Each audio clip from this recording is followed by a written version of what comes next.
Hi everybody, कैसे हैं आप सब।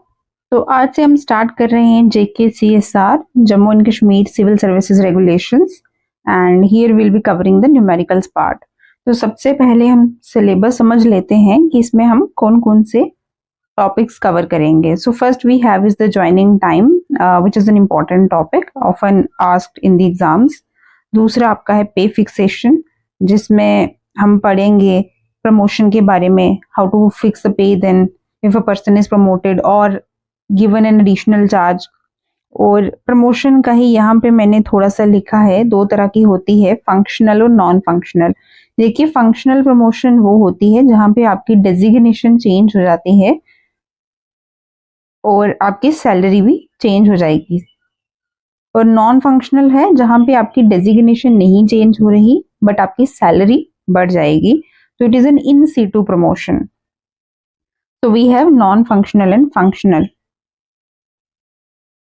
और दूसरा है पेंशन फिक्सेशन, जिसमें हम ओल्ड पेंशन स्कीम पढ़ेंगे, न्यू पेंशन स्कीम पढ़ेंगे। आफ्टर 2010 जम्मू एंड कश्मीर में जो भी लोग 2010 के बाद अपॉइंट हुए हैं दे हैव NPS, और इससे पहले जो है उनके पास है OPS। Family pension, DCRG, commutation of pension, leave encashment, calculating qualifying service, ये सब पढ़ेंगे हम। उसके बाद पढ़ेंगे general provident fund AAS which is annual account statement, जिसे हम आम भाषा में शेड्यूल भी बोलते हैं। एनुअल अकाउंट स्टेटमेंट जो कि सब्सक्राइबर लेते हैं फंड ऑफिसर से।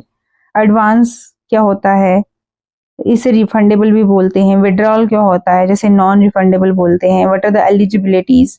DLI scheme which is death linked insurance. SLI आ जाएगी आपकी, स्टेट लाइफ इंश्योरेंस, इसके बेनिफिट्स क्या हैं, premium, surrendering policy. Leave rules हम स्टडी करेंगे। ट्रेवलिंग अलाउंस हम पढ़ेंगे। अब ये आप थोड़ा सा देख सकते हैं।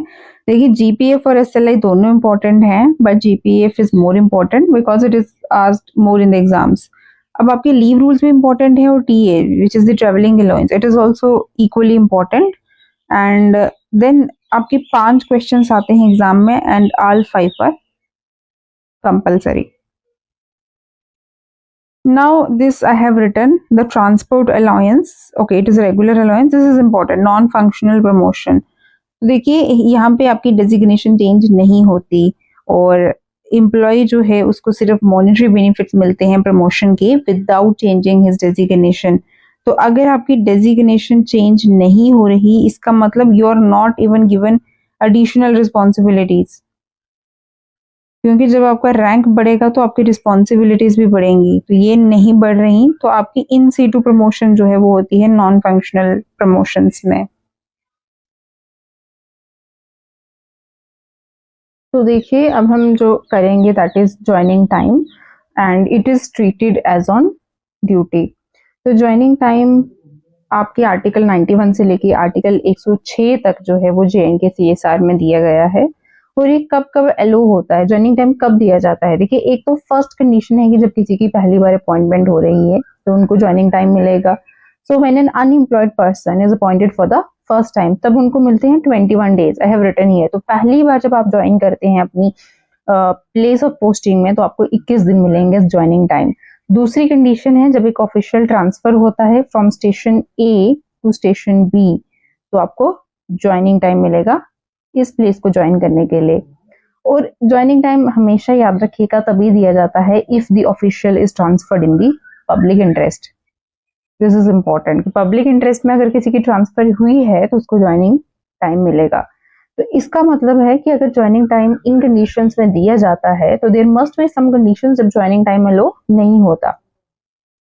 तो हम ब्रीफली वो भी पढ़ लेते हैं। तो फर्स्ट इज कि when an employee is transferred on his और हर ओन रिक्वेस्ट, आप खुद जाके रिक्वेस्ट करते हैं अपने डिपार्टमेंट से कि आपको ट्रांसफर कर दिया जाए आपकी प्रेजेंट प्लेस ऑफ पोस्टिंग से, तब आपको ज्वाइनिंग टाइम नहीं मिलेगा।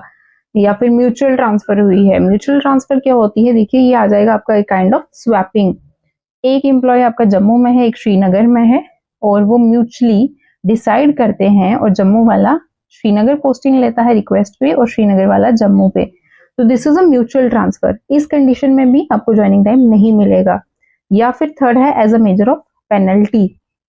अगर आपको कोई पनिशमेंट मिली है अपने डिपार्टमेंट से और आपको ट्रांसफर कर दिया उन्होंने, तो आपको तब भी ज्वाइनिंग टाइम नहीं मिलेगा, या फिर as a consequence of default on his और हर ओन पार्ट।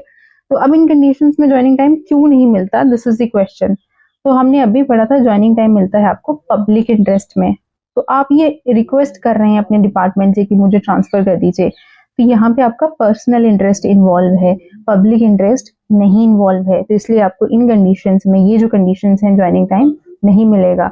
तो अभी हमने पढ़ा कि एक कोई एम्प्लॉय है वो जम्मू से श्रीनगर जाएगा तो उसको ज्वाइनिंग टाइम नहीं मिलेगा, तो वो क्या करेगा फिर?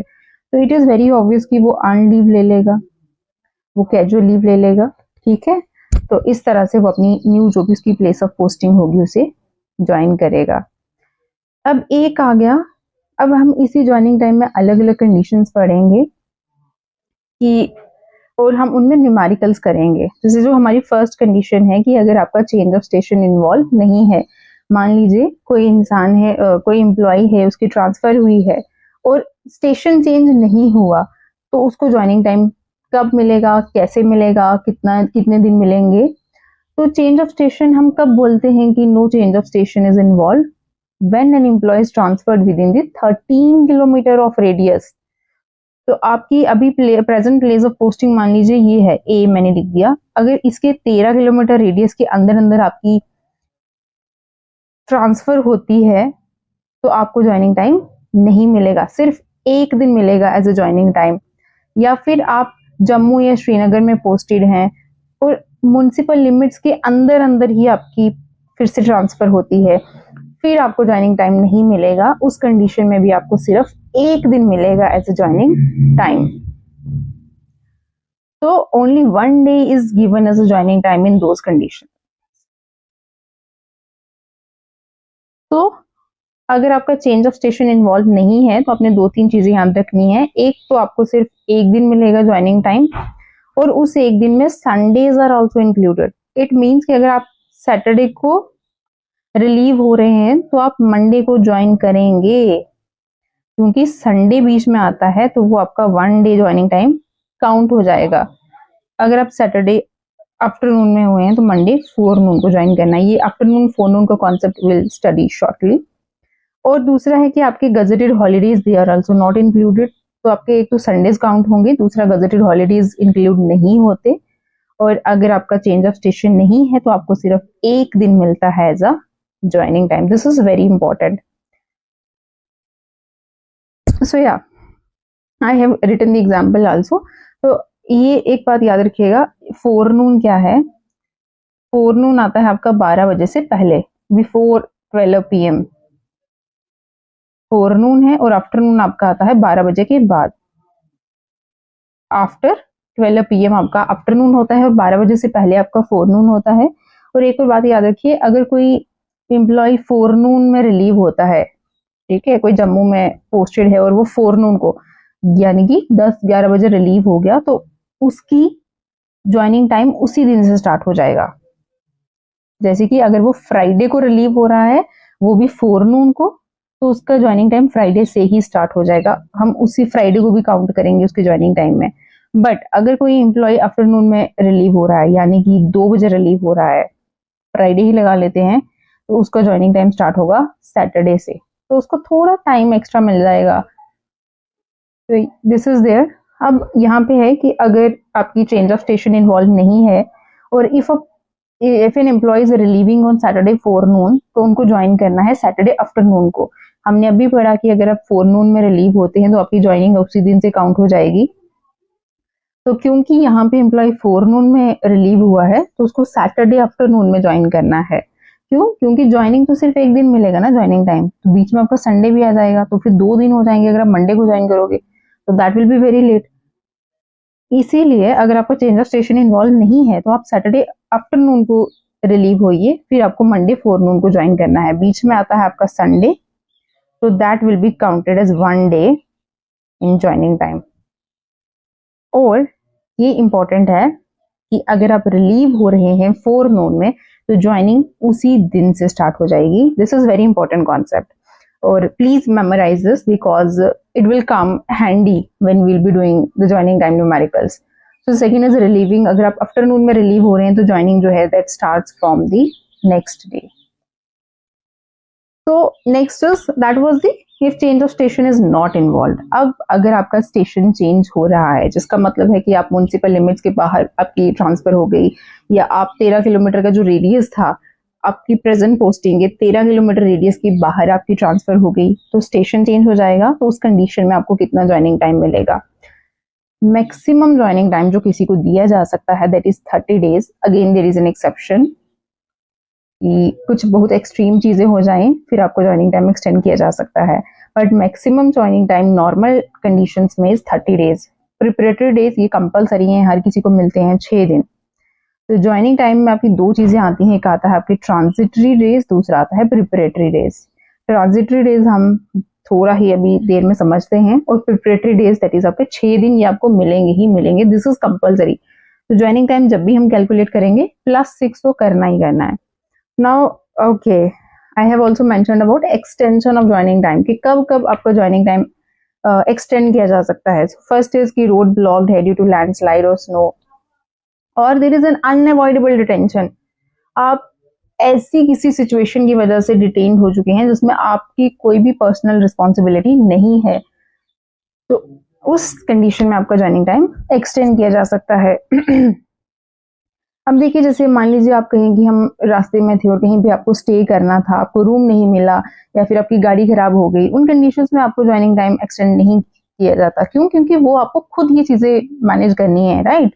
इसके लिए government is not responsible. Room की अवेलेबिलिटी है कि नहीं, आपकी गाड़ी खराब हो रही है कि नहीं, तो these are your personal responsibilities, and उन कंडीशंस में आपका ज्वाइनिंग टाइम एक्सटेंड नहीं होता। नेक्स्ट इज ट्रांजिट डेज, जो हम ये पढ़ेंगे अभी। तो ये बेसिकली वेरी करते हैं as per mode of transport. तो मोड ऑफ ट्रांसपोर्ट में आपका क्या क्या आता है? आपका एरोप्लेन आ जाएगा इसमें, which is your flights, planes आ जाएंगे, आपकी ट्रेन से आप ट्रेवल कर सकते हैं, आप रोड से ट्रेवल कर सकते हैं, आपकी ट्रांसफर हुई है किसी बहुत फार फ्लंग एरिया में, वहां पे आप पोनी से ट्रेवल कर सकते हैं, वहां पे रोड भी नहीं है, पोनीज भी नहीं है, तो मे बी आप बोट से ट्रेवल कर सकते हैं। तो इस तरह से आपके अलग अलग मोड्स ऑफ ट्रांसपोर्ट हैं, और हर मोड ऑफ ट्रांसपोर्ट के अकॉर्डिंगली आपको ज्वाइनिंग टाइम मिलता है। बाई एयर आ जाएगा आपका 1 डे, क्योंकि इंडिया में ऐसी कोई जगह नहीं है जहां आप एक दिन में नहीं पहुंच पाएंगे, तो इसीलिए बाई एयर का इट इज देयर कि आपको एक दिन मिलेगा अगर आप एरोप्लेन के जरिए अपनी न्यू प्लेस ऑफ पोस्टिंग में ज्वाइन कर रहे हैं।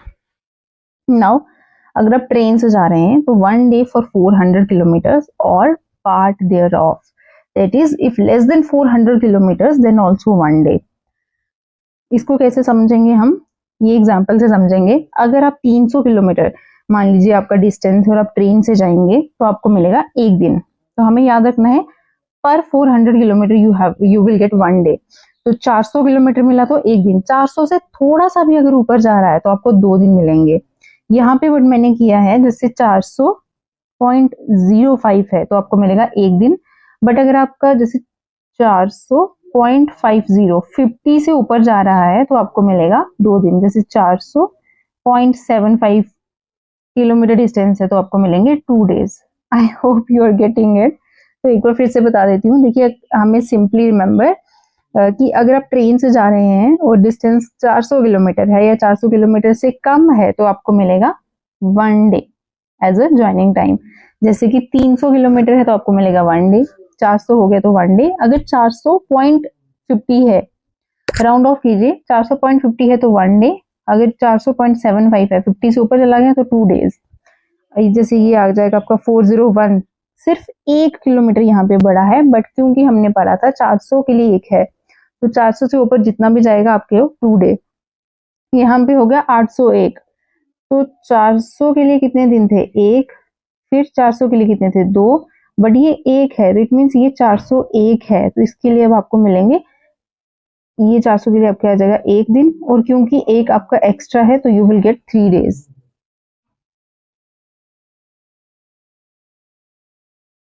तो 400 और 400 800 आ गया, but since there is 1 more day, तो ये देखिए ये कंडीशन है 401, तो इसका आप इसका तरह से कर सकते हैं 401 प्लस 400। तो 401 के लिए आपकी 2 डेज है, 400 के लिए आपका 1 डे है, तो आपके टोटल हो गए 3 days. I hope I am able to make things understandable. और ये वाला जो कॉन्सेप्ट है, ये जो लॉजिक है, ये हर जगह यही अप्लाई होगा। तो नेक्स्ट हमारे पास क्या है, बाई रोड या बोट या बस या टैक्सी, ये सब क्लब हैं। तो आपके रोड से आप जा रहे हैं या बोट से जा रहे हैं या बस से जा रहे हैं या आप टैक्सी से जा रहे हैं, तो आपको 1 डे मिलेगा फॉर 130 किलोमीटर्स। इट मीन्स कि अगर आप 130 किलोमीटर ट्रेवल कर रहे हैं तो you will get 1 day, which is आप अगर 130 से कम भी ट्रेवल कर रहे हैं फिर भी आपको 1 डे ही मिलेगा। तो आपने 100 किलोमीटर किया तो 1 डे, 131 किया मतलब 130 से सिर्फ एक ज्यादा है तो आपको मिलेगा 2 days. Again I have written 130 kilometre, okay. और 130 प्लस 130 कितना होता है, देखिए 0 3 3 6 260, इसके लिए मिलेंगे 2 दिन। बट अगर 261 भी हो गया तो आपको मिलेंगे 3 दिन। और अगर आपका कोई और मोड ऑफ ट्रांसपोर्ट है, लाइक फुट से आप जा रहे हैं या पोनी से जा रहे हैं, याक से जा रहे हैं, तो इनके लिए हर 25 किलोमीटर के लिए एक दिन और part thereof. Again the same logic कि 10 किलोमीटर जाएंगे तो एक दिन, 25 जाएंगे एक दिन, 26 चले गए आप तो आपको मिलेंगे 2 दिन।